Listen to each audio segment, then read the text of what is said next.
আসসালামু আলাইকুম। আমার ৩টা দেশের প্রতি খুব রিজার্ভেশনস আছে। একটা ইসরায়েল, আরেকটা ভারত, আরেকটা মার্কিন যুক্তরাষ্ট্র। এরা যেদিকে যায় আমি মনে করি বাংলাদেশ সহ যেকোনো সভ্য দেশ বা জাতি তাদেরকে এড়িয়ে যাবে, তাদের বিপরীত দিকে যাবে। সেজন্যই আমি মক্কা চুক্তির সম্বন্ধে আমার একটু রিজার্ভেশনস ছিল, এখনো আছে। বাংলাদেশ জয়েন করবে কিনা এটা নিয়ে একটু দ্বিধায় ছিলাম, কেননা ডোনাল্ড ট্রাম্প এই মক্কা চুক্তির পেছনে রয়েছেন, তিনি সমর্থন করেছেন। তাই আমি মনে করেছি ডোনাল্ড ট্রাম্প যেটাকে ভালো বলবে আমাদের সেদিকে যাওয়া উচিত নয়। তবে ট্রাম্পের পলিসিতে, ইসরায়েল পন্থী পলিসিতে একটু পরিবর্তন এসছে। যে কতগুলো রিপোর্ট আসছে প্রাইভেট, কনফিডেন্সিয়াল এবং নট সো কনফিডেন্সিয়াল, যে ট্রাম্প আর ইসরায়েলকে ব্ল্যাঙ্ক চেক দিচ্ছেন না। নেতানিয়াহুকে বলে দিয়েছেন যে স্টিয়ারিং হুইল থাকবে আমেরিকার হাতে, আমেরিকা ইসরায়েলকে চালাবে, ইসরায়েল আমেরিকাকে চালাবে না। এটা আমি পছন্দ করি না। ওই অ্যানালিস্ট বলেছেন যে সামনাসামনি যদিও ট্রাম্প এবং নেতানিয়াহু ক্যামেরার সামনে হাসছেন, ছবি তুলছেন, তবে ভেতরে ভেতরে এই ইরানের সঙ্গে যুদ্ধের সময় ট্রাম্প বুঝে গেছেন যে নেতানিয়াহু চায় তার ব্যক্তিগত স্বার্থ উদ্ধার করতে আমেরিকার ঘাড়ে কাঁঠাল ভেঙে। সুতরাং মার্কিন যুক্তরাষ্ট্রের যদি ইসরায়েলের প্রতি রিজার্ভেশন থাকে, তাহলে আমি মনে করব এটা একটা ভালো ডেভেলপমেন্ট।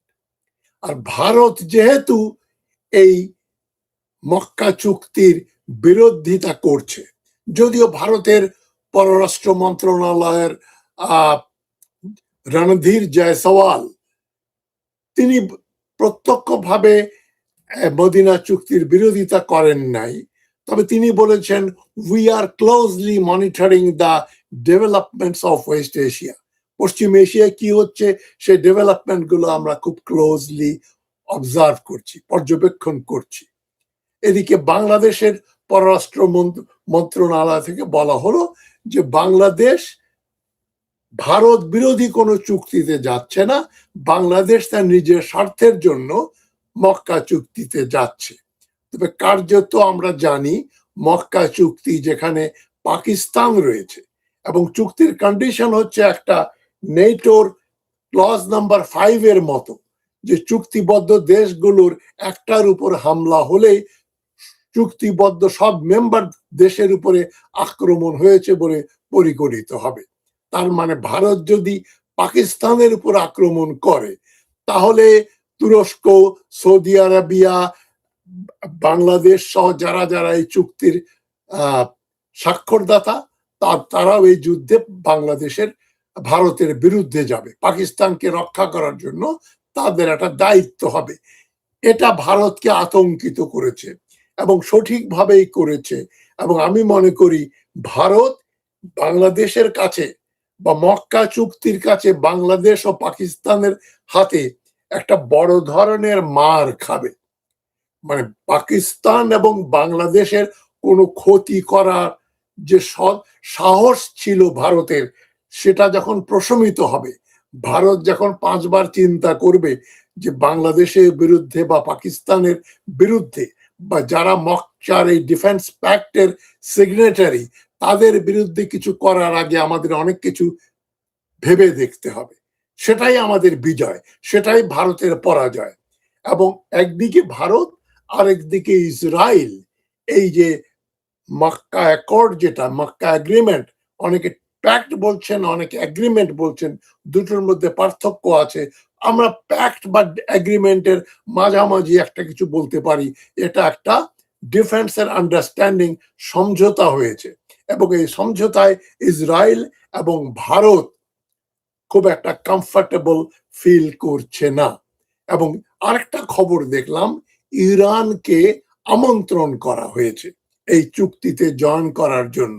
ইরান যদি মক্কা এগ্রিমেন্টে চুক্তি করে, সৌদি আরবের সঙ্গে ইরানের যতই মতবিরোধ থাকুক না কেন, তাহলে এই মক্কা চুক্তিকে সমর্থন না করার কোনো কারণ থাকতে পারে না। তুরস্ক যদিও ইসরায়েলের সঙ্গে তার ডিপ্লোম্যাটিক সম্পর্ক আছে, তবে তুরস্ক এই লাগাতার ভাবে এখন কদিন যাবৎ ইসরায়েলের সঙ্গে একটা যুদ্ধাবস্থায় রয়েছে। ইসরায়েল সিরিয়াতে যেখানে তুরস্কের ঘাঁটি আছে সেখানে তা হামলা করেছে, প্রচন্ড রকম হামলা করে ঘাঁটিটার ক্ষতি সাধন করেছে, এবং তুরস্ক এখন ইসরায়েলের বন্ধু রাষ্ট্রের ভিতরে অন্তর্ভুক্ত নয়। আরেকটা ডেভেলপমেন্ট লক্ষ্য করবেন, ইরানের প্রফেসর মোহাম্মদ বারান্ডি, যিনি ইরানের নিউক্লিয়ার ডিলের সদস্য ছিলেন, তিনি পর্যন্ত বলেছেন একটা ইন্টারভিউতে, যে একটা টুইট করে বলেছেন যে যদি তুরস্কের উপর আক্রমণ হয় তাহলে ইরান তার পাশে এসে দাঁড়াবে। তার মানে এক কথায় বোঝা যায়, ইরান, তুরস্ক, পাকিস্তান এবং যদি বাংলাদেশ যোগ দেয়, সিরিয়া যোগ দেয়, তাহলে সিরিয়া, বাংলাদেশ, পাকিস্তান এবং মিশর এবং তুরস্ক, সৌদি আরব এরা একটা জোটের সদস্য হবে। সৌদি আরবের প্রতি ইরানের যে অনাস্থা রয়েছে, অবিশ্বাস রয়েছে, তার একটা প্রমাণ আমরা দেখতে পাচ্ছি এই চুক্তি সাইন হওয়ার আগের থেকেই, এবং চুক্তি সাইন হওয়ার পরে বেশি করে ইরানের যে প্রক্সি হুথি গেরিলারা সৌদি আরবের জাহাজের উপরে, সৌদি আরবের তেলের ডিপোর উপরে মিসাইল এবং ড্রোন হামলা করছে। তার মানে এটাই ইঙ্গিত করে যে সৌদি আরব, তুমি যে মক্কা চুক্তি স্বাক্ষর করেছো এই জন্য কিন্তু আমরা খুশি নই।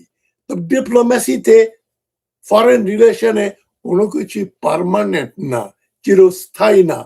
আজ যারা একটা চুক্তির বা একটা অর্গানাইজেশনের পক্ষে, তারা পরদিন সেখান থেকে বেরিয়ে যেতে পারে। যারা একসময় বেরিয়ে গিয়েছিল তারা পুনরায় যোগদান করতে পারে। এখন বাংলাদেশের জন্য কমপক্ষে তিনটা জিনিস বাংলাদেশকে মনে রাখতে হয়।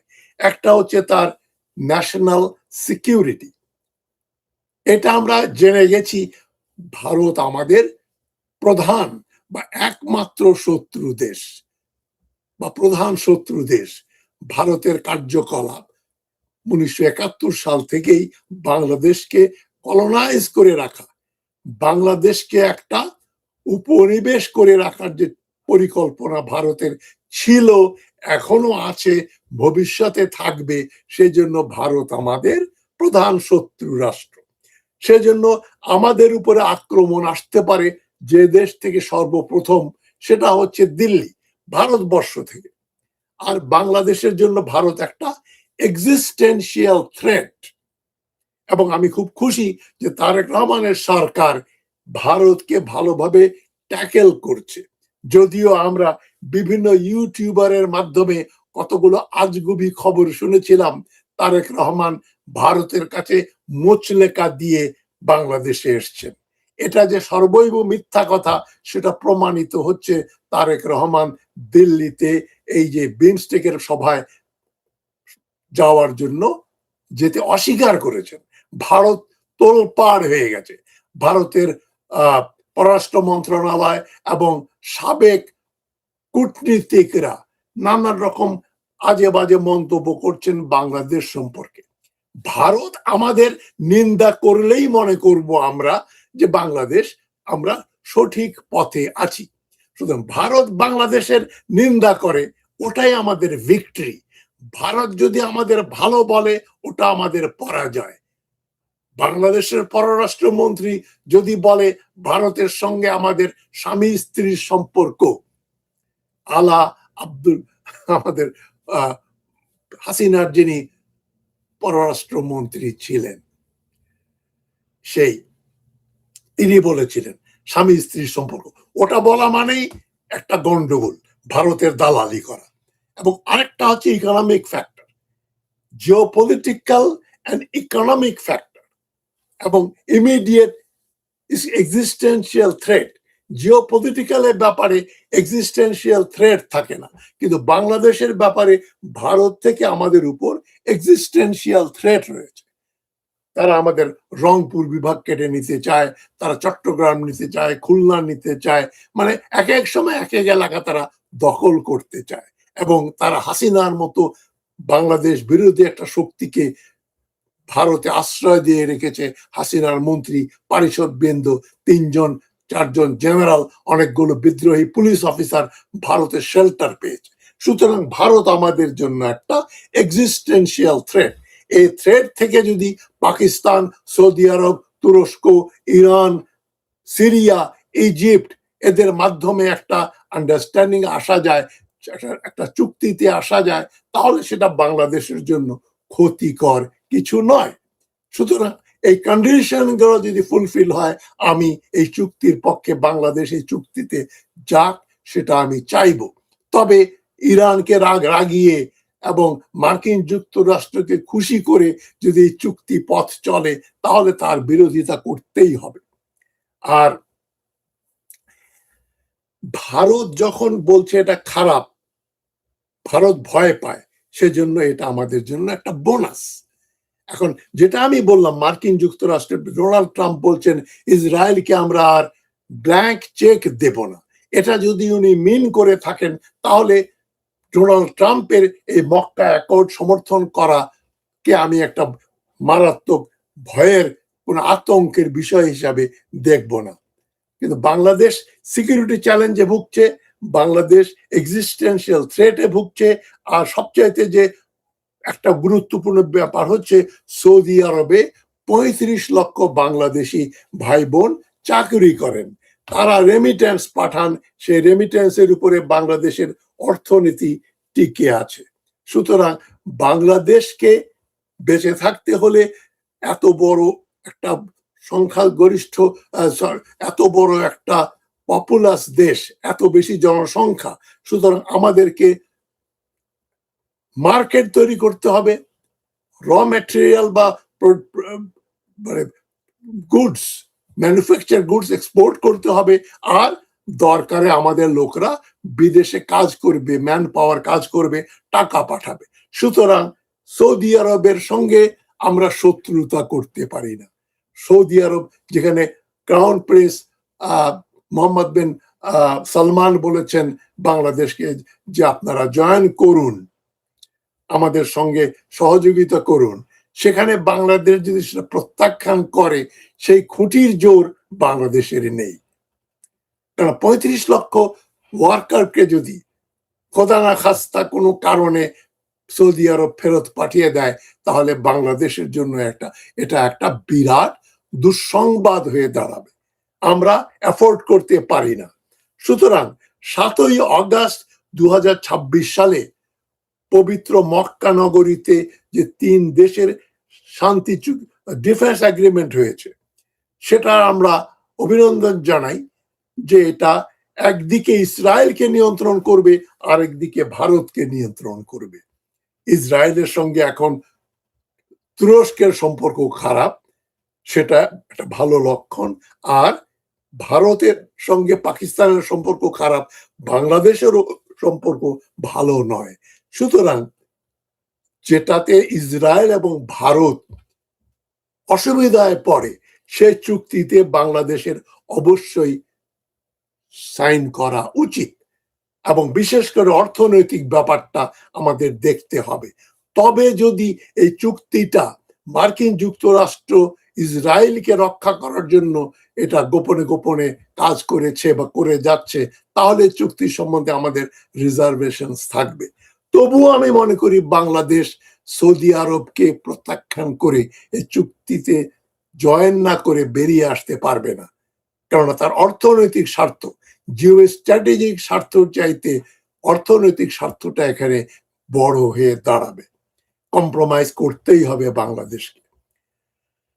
তো মক্কা যৌথ প্রতিরক্ষা চুক্তি, ওদের মূল কথা হচ্ছে ৩ দেশের যে কোনো একটিতে সশস্ত্র আক্রমণ হলে সেটিকে ৩ দেশের উপর আক্রমণ বলে গণ্য করা হবে। এই জন্য অনেকে মনে করছেন এটা ইসলামিক নেটো। তবে নেটোর ৫ নম্বর ক্লজ অনুযায়ী একটা দেশের উপর আক্রমণ হলেই অন্য সবগুলো দেশ এসে সামরিকভাবে সাহায্য করবে, তা কিন্তু হচ্ছে না, হয় না। যেমন ইরান মধ্যপ্রাচ্যে মার্কিন যুক্তরাষ্ট্রের 10-12টা বা তার বেশি ঘাঁটি বেস প্রায় সম্পূর্ণ ধ্বংস করে দিয়েছে। এবং Donald Trump European Union NATO মেম্বারদের বলেছেন, তোমরা ইরানের বিরুদ্ধে যুদ্ধ ঘোষণা করছো না কেন?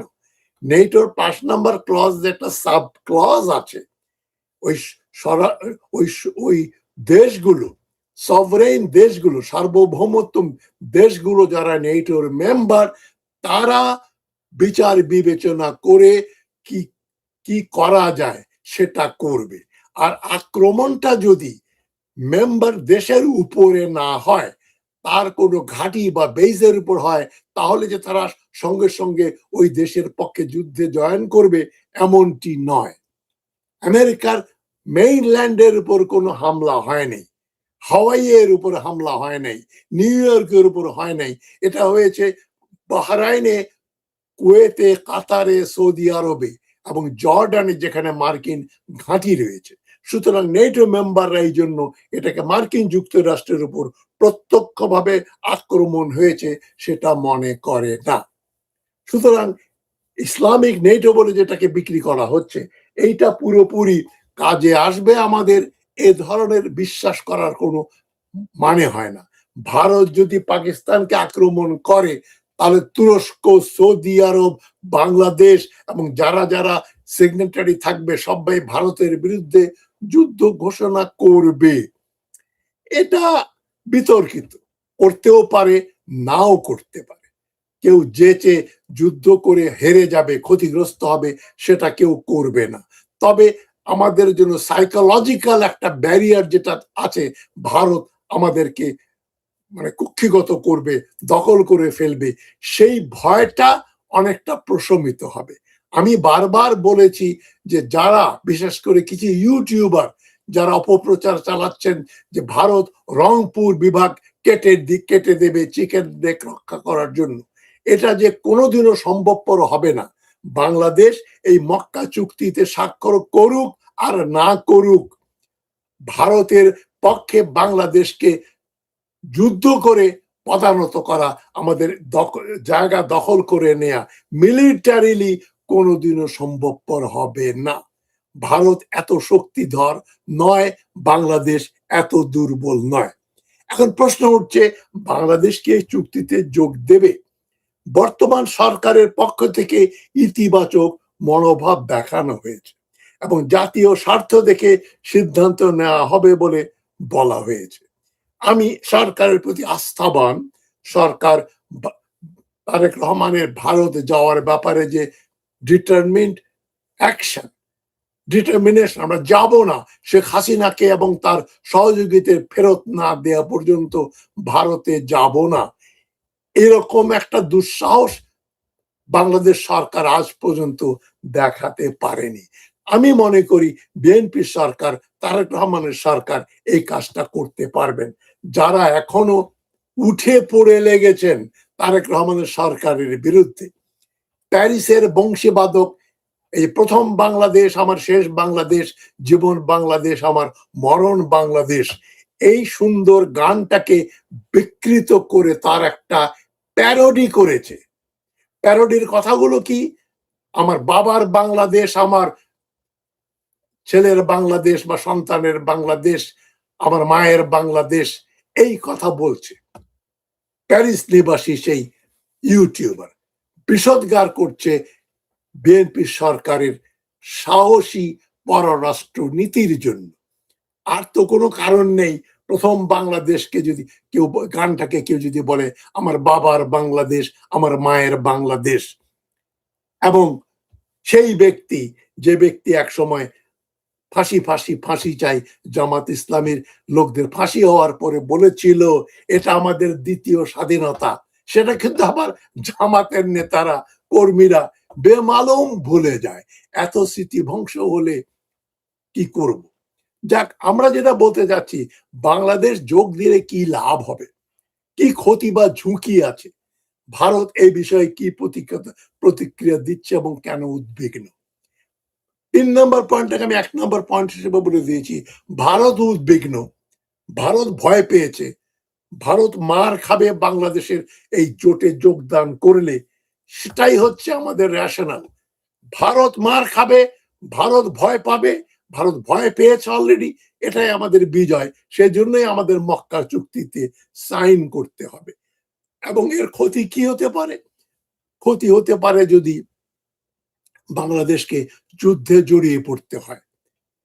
এই ত্রিপক্ষীয় চুক্তি যদি আরো ৫-৬ জন মেম্বার জয়েন করে, তখন আমাদেরকে যুদ্ধে অংশগ্রহণ করতে হবে, সে সম্ভাবনা কম। এবং টোকেন পার্টিসিপেশনও হবে। ইসরায়েলের বিরুদ্ধে যদি তুরস্কের যুদ্ধ সত্যি সত্যি লেগে যায়, তাহলে পাকিস্তান, সৌদি আরব বাধ্য হবে তুরস্ককে সাহায্য করতে। বাংলাদেশ সদস্য হলে হয়তো তারা ছোটখাটো তাদের সাধ্য অনুযায়ী সাহায্য করবে। এই মরাল বুস্টার, ডিপ্লোম্যাটিক সাপোর্ট থাকাটাই অনেক বড় ব্যাপার, যে আমার সঙ্গে এরা রয়েছে। এবং ক্ষতি হতে পারে যদি, আমি আগে যেটা বলেছিলাম, যেটা যদি মার্কিন যুক্তরাষ্ট্রের কোনো ষড়যন্ত্র হয়। আদারওয়াইজ আমাদের প্রতিরক্ষা সক্ষমতা বৃদ্ধি পাবে। আমরা তুরস্কের কাছ থেকে আধুনিক ড্রোন, বিমান, নৌ প্রযুক্তি, পাকিস্তানের সামরিক অভিজ্ঞতা থেকে পাকিস্তানের তৈরি সামরিক সরঞ্জাম, এগুলো আমরা সস্তায় কিনতে পারবো, প্রশিক্ষণ পাবো, আমাদের যৌথ মহড়ার সুযোগ বৃদ্ধি পাবে। সুতরাং এটা আমাদের জন্য লাভজনক। সৌদি আরব থেকে রেমিটেন্স আসতে থাকবে এবং সৌদি আরব বাংলাদেশের প্রতি একটা ফেভারেবল দৃষ্টিতে বাংলাদেশকে দেখবে, কেননা বাংলাদেশ মক্কা চুক্তির একটা সিগনেটারি। এবং সৌদি সমর্থন আমাদের ভীষণ রকম ভাবে জরুরি। যদি আমি সৌদি আরবের এই যে ডুপ্লিসিটি, তারা ইরানের বিরুদ্ধে কাজ করেছে, পরোক্ষভাবে ইসরায়েলকে সমর্থন করেছে, রাজতন্ত্রগুলোকে তো সমর্থন করে, কিন্তু সৌদি আরবের শিক্ষা হয়েছে ইরানের হাতে। সৌদি আরব তার ফরেন পলিসি বদলাতে বাধ্য হবে। সেজন্য আমি সৌদি আরবকে কোনো থ্রেট হিসাবে দেখি না। এবং সৌদি আরবে যদি বাংলাদেশি ৩৫ লক্ষ ওয়ার্কার এই চুক্তিতে জয়েন করার বিনিময়ে ভালো ট্রিটমেন্ট পায়, ভবিষ্যতে তারা আমাদের আরো ওয়ার্কার ইম্পোর্ট করে ওখানে নিয়ে যায়, তাহলে আমাদের জন্য এটা একটা ভালো সংবাদ বলে আমি মনে করি। আর একতরফা নির্ভরতা কমিয়ে একাধিক শক্তিশালী মুসলিম সংখ্যাগরিষ্ঠ দেশগুলোর সঙ্গে বাংলাদেশের সম্পর্ক ভালো হলে ভারত এবং ইসরায়েল এবং বাংলাদেশের অন্য শত্রু রাষ্ট্রেরাও সমীহের চোখে দেখবে। এমনকি মার্কিন যুক্তরাষ্ট্র বাংলাদেশকে সমীহ করবে যে বাংলাদেশের সঙ্গে একটা নিউক্লিয়ার পাওয়ার সহ, ততদিনে হয়তো ইরান যদি যোগ করে, আমরা দেখব দুটো নিউক্লিয়ার পাওয়ার এবং তুরস্কের মতো দেশ পটেনশিয়ালি নিউক্লিয়ার পাওয়ার বাংলাদেশের সঙ্গে রয়েছে। তাহলে কেউ বাংলাদেশের কে চোখ রাঙাতে সাহস পাবে না। এটা একটা সংহতির, ইসলামী সংহতির প্রতীক হয়ে থাকবে যদি এই চুক্তির সিগনেটারিরা সঠিক পথে চলে। মার্কিন যুক্তরাষ্ট্র যদি নাক গলাবার সুযোগ না পায়, ইরানকে যদি সদস্য করা হয়। সুতরাং আমি ওভারঅল যেটা মনে করি, চীন যেহেতু কোনো আপত্তি করেনি, চীনের সঙ্গে আমাদের সম্পর্ক বৃদ্ধি পাবে এবং চীন বাংলাদেশের ব্যাপারে আরো উৎসাহিত হবে যে একেবারেই নগণ্য নয় বাংলাদেশ, বাংলাদেশের সঙ্গে পাকিস্তান, তুরস্ক, সৌদি আরব এবং অন্যান্য রাষ্ট্রগুলো রয়েছে। সবাই একটা শক্তিশালী দেশের সঙ্গে জোট বাঁধতে চায়। চীনের জন্য এটা একতরফা ব্যাপার হয়ে হবে না, শুধু বাংলাদেশকে দিতে হবে তাই না, বিনিময়ে বাংলাদেশও চীনকে কিছু দিতে পারবে এবং বাংলাদেশ চীনের একটা মার্কেট হিসাবে গড়ে উঠবে। তার মিলিটারি হার্ডওয়্যার, অস্ত্র শস্ত্র এবং অন্যান্য দ্রব্য বাংলাদেশ চীন থেকে আমদানি করবে এবং চীনকে তিস্তা প্রজেক্ট দেয়া হবে, এই ব্যাপারে আমি মোটামুটি আশাবাদী। এবং ভারত আতঙ্কিত। চীনের সঙ্গে বাংলাদেশের সৌহার্দ্য, পাকিস্তানের সঙ্গে বাংলাদেশের সৌহার্দ্যই ভারতের জন্য, তার জন্য ডায়রিয়া হওয়ার মতো অবস্থা, একেবারে সন্ত্রস্ত। এখন তার সঙ্গে যদি তুরস্ক এবং সৌদি আরব এবং মিশর যোগ দেয়, ইরান যোগ দেয়, তাহলে ভারত আর কোনোদিনও বাংলাদেশের বিরুদ্ধে চোখ রাঙাতে সাহস পাবে না, এবং পাকিস্তান এবং বাংলাদেশ হবে ভারতের জন্য দুটো ট্যাবু স্টেট। এদের বিরুদ্ধে কিছু বলা যাবে না, কিছু করার সাহস তো তারা পাবেই না। সুতরাং পাকিস্তান এবং বাংলাদেশ এই চুক্তির মাধ্যমে ভারতের হাত থেকে, ভারতের সেন দৃষ্টি থেকে রক্ষা পাবে, এবং ইসরায়েল এই চুক্তির ফলে অনেকটা প্রশমিত হবে, ভয় পাবে, এবং যার ইঙ্গিত ডোনাল্ড ট্রাম্পের সরকার থেকে আসছে, ইসরায়েলকে তারা ব্ল্যাঙ্ক চেক দেবে না।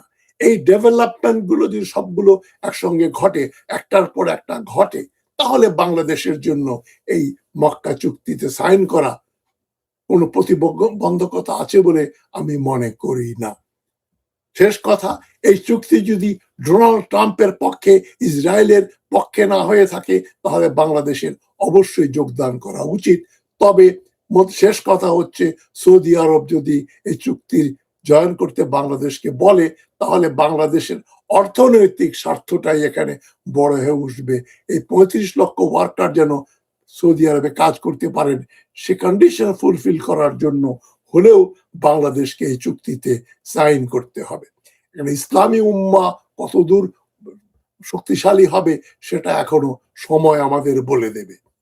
এই কথাগুলো বলে আজকে বিদায় নিচ্ছি। ভালো থাকবেন সবাই। আসসালামু আলাইকুম।